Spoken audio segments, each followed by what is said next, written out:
Everyone, আমি মেঘলা আমার চ্যানেলের নতুন একটি ব্লগে আপনাদের সবাইকে ওয়েলকাম জানাচ্ছি। আশা করি আপনারা ভালো আছেন, আমরাও ভালো আছি। আজকের ব্লগটি বিকেল থেকে শুরু করছি। এখানে মোটামুটি এখন অনেক গরম, শুধু তাই না, এখন দিনও শেষ হয় অনেক দেরি করে, এক একটা দিন বিশাল বড়।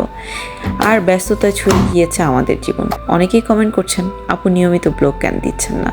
ওই যে ব্যস্ততা, দুটো বাচ্চা নিয়ে অনেক ব্যস্ত, এই বিদেশ বাড়িতে একা একা। যাই হোক, সব কিছু মিলিয়ে আলহামদুলিল্লাহ। কাপড়গুলো ধোয়ার কথা ছিল সকালে, ব্যস্ততার জন্য এই তো বিকেলবেলা করছি, সমস্যা নেই। কারণ এই যে ব্যস্ততায় ছুঁয়ে গিয়েছে জীবন, একটা সময় গিয়ে যখন এই বাচ্চা কাচ্চারা বড় হয়ে যাবে, তখন পুরোটা সময় অবসর। তখন শুধু ভাববো এই সময়ের স্মৃতিগুলোকে। আপনি যদি এখন আপনার মা অথবা নানি দাদিদের দিকে তাকান, তাহলে তাদেরকে যদি জিজ্ঞাসা করেন সবচাইতে মধুর স্মৃতি সময় কোনগুলো, তারা বলবে ওই যে বাচ্চা কাচ্চা যখন ছোট ছিল ওই সময়। স্কুল লাইফ, কলেজ লাইফ তো আছেই, এছাড়া এটার কথাই বলবে।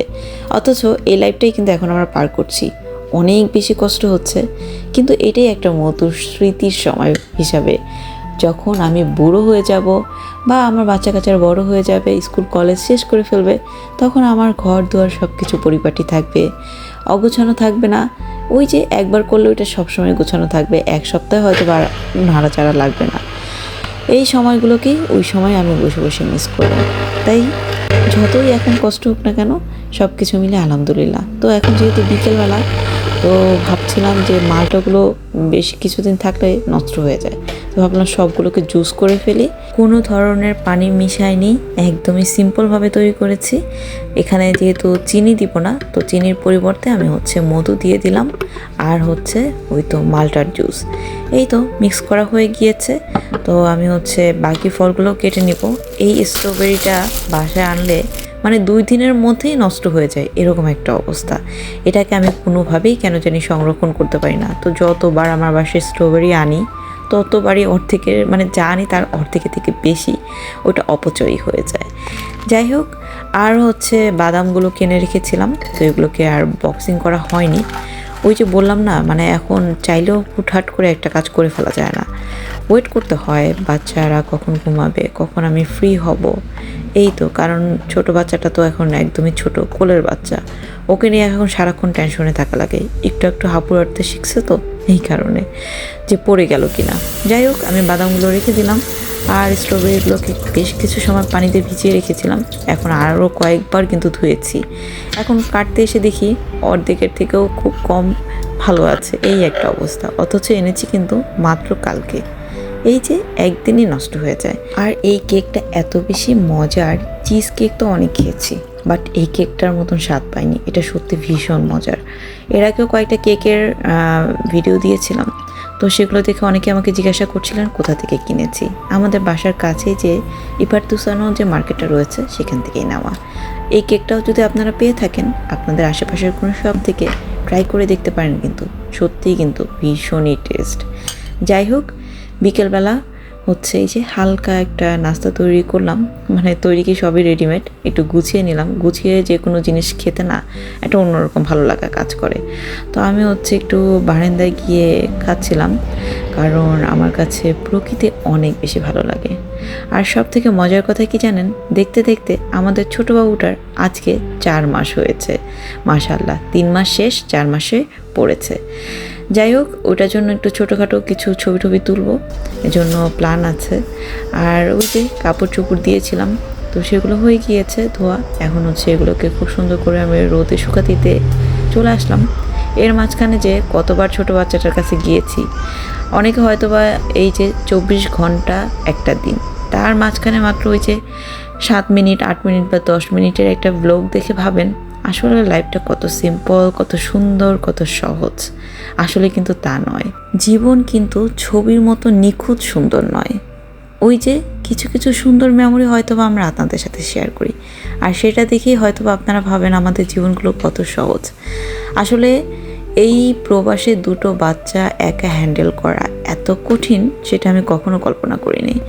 এই যে আমার মারিয়ামকে দেখতে পাচ্ছেন, বয়স তো মাশাআল্লাহ 5 বছর, বাট এখনও তাকে আমি সকালের নাস্তা, দুপুরের খাবার, এগুলো খাওয়াতে গিয়ে ঘন্টার পর ঘন্টা ওকে নিয়ে বসে থাকা লাগে, সাথে কোলে ছোট বাচ্চা।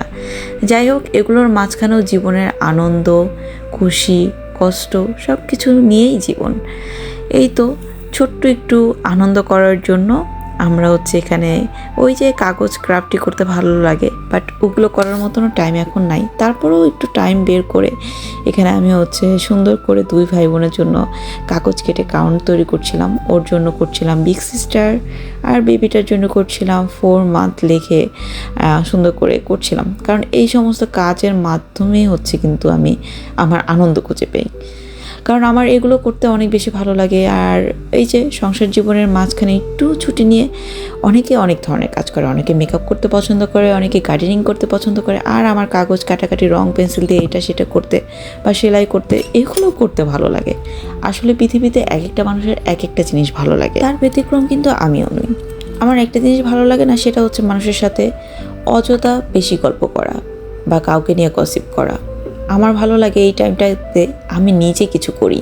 এই যে এই ধরনের ক্রাফটি জাতীয় কিছু কাজ টাজ, এগুলো নিয়ে আমি ব্যস্ত থাকতে চাই। মেন কথা এটা, এগুলো করলে আমি একটা মানসিক শান্তি পাই। এটা আমি অন্য কিছুতে খুঁজে পাই না। যাই হোক, এক একজন মানুষ এক এক রকম। তো আমি ভাবছিলাম যে ছোটো বাবুটার এই সুন্দর কিউট ড্রেসটার মধ্যে আমি একটু নিজে সেলাই করে একটু 4 লিখে ওর নামটা লিখে দিই। এতে করে ছবিগুলো তুললে অনেক বেশি সুন্দর হবে। সেই সাথে একটা মেমোরিও রয়ে গেল যে ওর মা এত সুন্দর করে ওর জন্য এই যে ড্রেসটা সিলি করে দিয়েছে। আচ্ছা, এই আমার যে ক্রাফটি জাতীয় কাজ টাজ যে আমি করি, এগুলোর ব্লগ বা ভিডিও দেখতে আপনাদের কাছে কেমন লাগে সেটা জানিয়ে কমেন্ট করবেন। তবে আমার সাইলেন্ট ব্লগ তৈরি করতে অনেক বেশি ভালো লাগে। তবে আপনারা এত কমেন্ট করেছেন, কমেন্টগুলো আমি এখানে তুলে ধরছি যে আপনাদের নাকি আমার কথা বলে বা গল্প করে ব্লগগুলোই বেশি ভালো লাগে। এই তো সিলি করা হয়ে গিয়েছে, আর এখানে মোটামুটি অ্যারেঞ্জ করেছে। এগুলো দিয়ে আজকে ছোটো বাবুটার ফটোশ্যুট করব। হ্যাঁ, আপনাদের সাথেও শেয়ার করব। আপনারা ভিডিওটি কন্টিনিউ করেন। আর এখানে আমি আর আমাদের ছোট্ট মারিয়ামকে নিয়ে বসে গিয়েছি কেকটা ডেকোরেশন করতে। তবে আজকের এই কেকটি আমার বানানো নয়, এই কেকটি আপনাদের ভাইয়া মার্কেট থেকে কিনে এনেছে।